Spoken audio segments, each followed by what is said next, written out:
Founded sometime in the 34th millennia, the Sable Owls are a loyalist chapter of the Adeptus Astartes with a long record of service to the Imperium. Originally a fleet-based chapter, their crusade against the Groldrabad hegemony, a moderately sized xeno-faction of the time, was so successful that upon confirmation of the species' extinction, the chapter was given one of the worlds they held to conquer as their new home planet.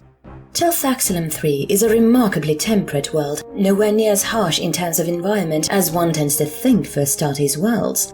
The reason for this is that the planet has no native human populations, and so there is no reason to worry about picking an uninhabitable region just to deter visitors or ensure privacy, as the Owls view such actions as a waste of resources and effort.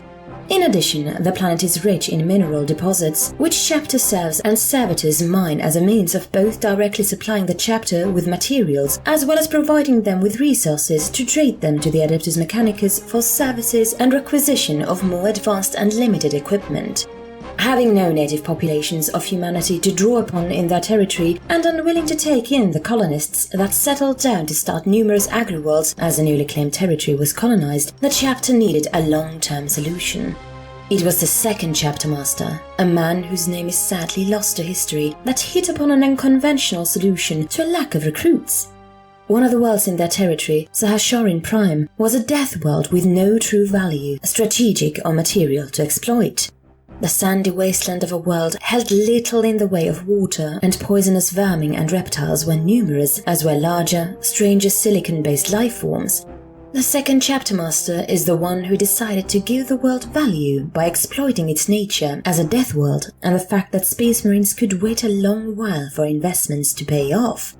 He had over 500,000 penal colonists sent to the planet with no supplies but the clothes on their backs, intended to create a death world tribal population. After all, there was nowhere near enough resources to sustain even half that many people, and so, by nature and design, they would be forced to divide and fight, ensuring the survival of the strongest mentality would develop that, combined with a lack of technology, would result in a primitive tribal system of perpetual war. To help ensure and accelerate the process, he had another shipment of 500,000 criminals sent in from a separate penal colony at the same time, creating an instant other to help fuel the fires of war. After a couple of centuries, the chapter suddenly started adding more water to the planet's system. Nowhere near enough for the planet to not be a desert, but enough to help stabilize the tribal populations and even encourage some growth in numbers, ensuring a larger stock to cull initiates from. The environment and mixing of many human stocks over the centuries has resulted in what is now a standard phenotype for the people of Sahasharin. A medium to dark tan skin pigmentation combined with short, thick and curly blonde-colored hair gives them a very striking look by galactic standards. Another striking feature is their lack of clothing, as the tribes do not have any material to make such things, and any materials the tribe does get are better spent elsewhere in their struggles to survive. Their warriors favor lean, wiry, agile builds, with weaponry largely being axes hewn from bone and stone, as well as the occasional spear when longer structures that can serve as such can be claimed. The most valued of weapons, however, is the tail blade of a Keskeka.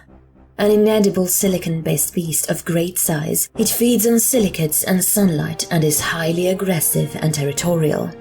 Unable to provide food or water, taking nothing but the tribe's needs, and bravest, most skilled and possibly most foolish of warriors will sometimes seek out such a beast to challenge them, for to slay one is to claim its tail. The bottom section of the Keskeka tail is a single, large kitten's plate that is sharp on both sides that the beast uses as a weapon for both attack and defense.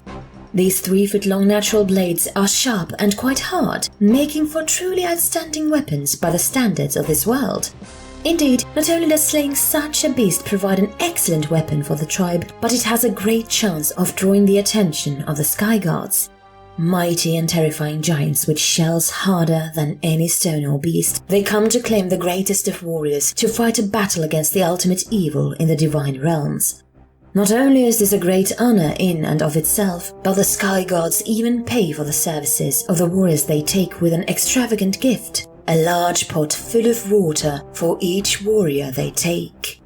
The sheer paradise of a temperate planet compared to their hellish homeworld is often more mind-blowing for the initiates than the travel through the stars. In addition to the standard genetic screenings and hypno-education and indoctrination, all Astartes go through additional heavy hypnotherapy that is used to ensure that the initiate has no issues with the barbaric conditions engineered to create their society for the chapter's exploitation. They are conditioned to unquestioningly view it as a needed sacrifice to ensure the chapter's continued survival, and through it, the prosperity of not only the region of imperial space they are responsible for, but the ability to go to the aid of any world in need. The Sable Owls do not follow the imperial cult and its worship of the Emperor as a god, fully understanding that viewing a more powerful being as a deity is the result of a more primitive and weak mind full of ignorance. However, unlike many chapters, the Owls do not view themselves as inherently superior to normal humans. They merely view themselves as more efficient tools for the theatre of war, as they were designed to be. The Sable Owls note that all their advantages would be practically useless outside of battle, such as on any of the animal ranches or fruit orchards within their own territory's agri-worlds.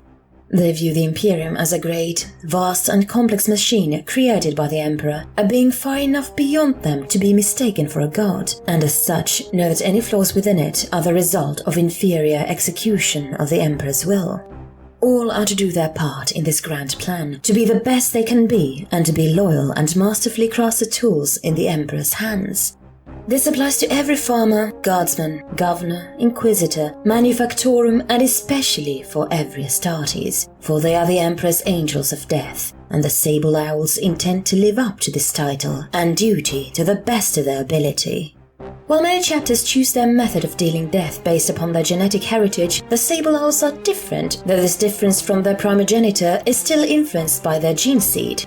If one were to base their assumptions of heritage upon tactics, namely a reliance upon stealth and sabotage, as well as their heraldry, one could be forgiven for mistaking the Owls as a successor to the Raven God.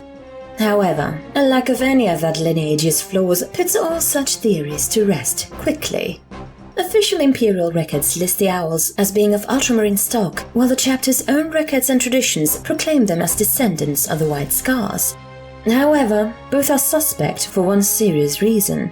Both gene seed stocks are well known for their high level of stability, and the Sable Owls have developed a minor but notable mutation over the millennia. Their liman's ear has mutated in an unusual way.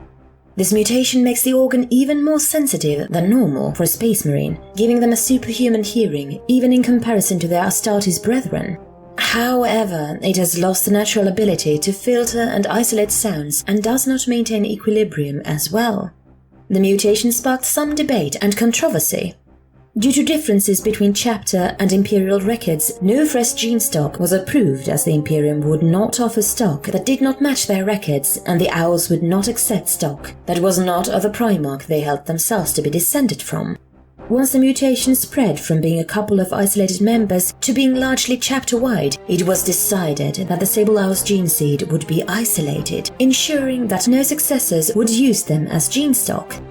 They would also be allowed to continue on as a chapter upon the completion of a 300-year penitence crusade for their failure to protect the purity of their genetic heritage. Their penance was recorded as complete in 264 M37. The tactics of the Sable Owls, as stated earlier, is heavily influenced by their altered liman's ear. Due to their greatly enhanced hearing, they are far more aware of their environment and any noises they themselves may make, enabling them to reach higher levels of stealth that many would believe possible.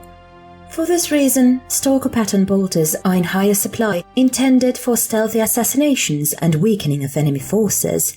A favored tactic is what the Sable Owls call a Knight of Feathers, named after the silent gliding of their namesake, which is indeed caused by the specially designed feathers. A Knight of Feathers is a type of night infiltration tactic where a squad proceeds to enter an enemy encampment or stronghold as quietly as possible, eliminate as many targets as they can, as quickly as they can, no priorities beyond sheer kill count. Knives, stalker rounds, and crushing of throats and the smothering of screams. Some Knight of Feathers result in entire fortresses dead, and the defenders having never realized that they even needed to fire a shot until it was too late. Their heightened senses and awareness also mean that the Sable Owls excel at urban warfare, being aware of ambushes, gun nests, underground passages, and many other obstacles that normally make such areas a death trap to pass through. This, combined with their stealth, enables them to turn many would-be kill teams into coffins. The Sable Owls are a largely Codex-compliant chapter, with the exception of a lack of assault squads. Due to their mutation, the constant roar of the jump pack so close to their head, combined with the rapid altitude changes, is disorienting to the owls, something that is not an issue for a standard Astartes. The same issue also precludes the use of drop pods and the famous Iron Rain maneuver, favored by many chapters. When rapid assaults are called for, they instead take a page from their Primarch Jackatai Khan's own book and utilize fast attack bikes. While the engine would normally be quite distracting under normal circumstances, these bike squads have programmed their helmets to filter out the engine noises. This is not without its own problems, however, as they now have no auditory cue for each other's vehicles, only able to confirm each brother's position through weapons fire and visuals. Because of this proper formation, discipline and commitment is key, as it is exceedingly hard to adjust formations on the fly without constant visual aid. This has also led on more than a few occasions to the bike riders being unaware of enemy vehicles if their own engines are close enough to the bikes in tone and frequency to be filtered out as well. For all these reasons, the owls much prefer avoiding situations where rapid assault is called for, preferring stealthy assaults or even straight-up slugging matches to rapid, large-scale battlefield maneuvers. Of minor note is that most Sable Owls wear Mark 6 Corvus power armor, as over half of the chapter uses these well-tested and proven models. When new armor is called for, they do however acquire the latest model at the time, seeking to maintain them in working condition for as long as possible. Indeed, there is even a venerable Mark 4 armor adorned with the simple color scheme of the owls, being sable, a sort of dark, muted brown, with black upon the knees, elbows, aquila and pauldrons. The chapter's heraldry is a sable owl, as the name suggests, drawn to appear as if swooping at the viewer. When rendered beyond a simple one-color marking, the wing and tail feathers are colored dull grey and the beak and talons yellow. In all cases, whether rendered in full color, sable, or as a black stencil, special care is made by the chapter to always include the detail of bright yellow eyes upon their mark. The lack of such eyes is a clear indication that such a mark was made by one outside of the chapter, such as is often the case with imperial records. Of such importance were the eyes to early Sable Owls that they even commissioned for the eye lenses of their own armor to be tinted yellow instead of the standard red. While the meaning and importance of the eyes has been lost to time, the chapter continues to uphold them out of a sense of duty, with even their latest armors sporting yellow lenses. A far more interesting and concerning note is the rarity of librarians within the chapter. The gene stock of Sahasharan does not seem inclined to psychic ability, and there is often only a single librarian within the chapter at a time, sometimes even as few as none. While several chapters, such as the Blood Ravens, are known for having an abundance of psykers in their ranks, the Sable Owls are notable for their dearth, especially as it is not a deliberate dearth as some chapters that fully shun librarians engineer. Due to the lack of reliable librarian presence, and numbers of the owls rarely, if ever, utilize them except in large-scale mobilizations. Even then, they are often seconded to other chapters for the duration of the campaign to work with the librarians of another chapter that can make better use of their talents. Despite their desire to be the most useful and efficient tools of the Emperor upon the battlefield, their lack of experience or resources in this area leave them woefully unprepared for the use of psychic abilities on a tactical or strategic level. When it comes to the chapter's view of the Primaris Marines, it is a very mixed bag. Some view the Primaris as a useful tool for the Emperor, and if they truly are better servants for the Emperor, then it is only right that they will eventually replace their firstborn. Others are worried that being unproven by millennia of combat, the Primaris will prove in the end to be a failure, and that over-adaptation to be a failed tool will cost the Empire greatly. All of this is exacerbated by the chapter's acute awareness of their own minor genetic flaw that the Primaris naturally lack, creating a greater sense of inferiority. It should be clarified that this is the view on Primaris Marines as a whole, and not the ones gifted to them specifically, which they have much more issues with. First among these is the Primaris genetic heritage. Being based on imperial records and refusing the traditions of the Sable Owls, their Primaris are descended from Guilliman as dictated by imperial records, not the Khan as the chapter maintains. Not helping the matter was that many Primaris, when first inducted into the chapter, refused to change their lens color from the standard red to yellow, especially when no adequate reason beyond tradition could be given. The presence of several Primaris librarians also causes great unease in the chapter. While the Primaris as a whole are considered a potentially useful tool, the ones assigned to the chapter are considered infiltrators who falsely claim the title Brother and seek to dishonor the traditions of the chapter. As such, the Primaris are given only the most dangerous and unsupported of missions, many of which aren't even strategically optimal or necessary, and attempts are made to keep them as undersupplied as possible in an attempt to have them simply, quote-unquote, die out on missions for the chapter and simply not receive or create replacements of ultramarine stock. A few quiet, discreet messages have been sent to Mechanicus allies about acquiring Primaris gene seed of White Scar stock so that they can obtain, quote-unquote, proper brothers. The Primaris, for their part, are well aware of the hostility being directed at them, but are unaware of the intended genocide towards their contingent. This is due to their knowledge of the Sable Owls' largely neutral stance when it comes to the Primaris in general. Since they know one of the Firstborn's greatest fears is that the Primaris will prove to be ineffective in the long run, they believe that their repeated high-stakes missions have been a sort of gauntlet or proving ground to prove themselves worthy of being part of the chapter.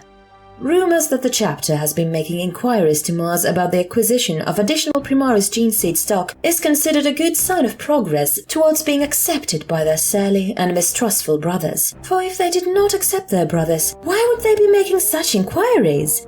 If the truth were to get out, it would most certainly erupt into a civil war within the chapter, one that the Primaris are not likely to win. Far fewer in number, even when gifted to the chapter, which was at nearly full strength at the time, the grueling missions have only further reduced their numbers.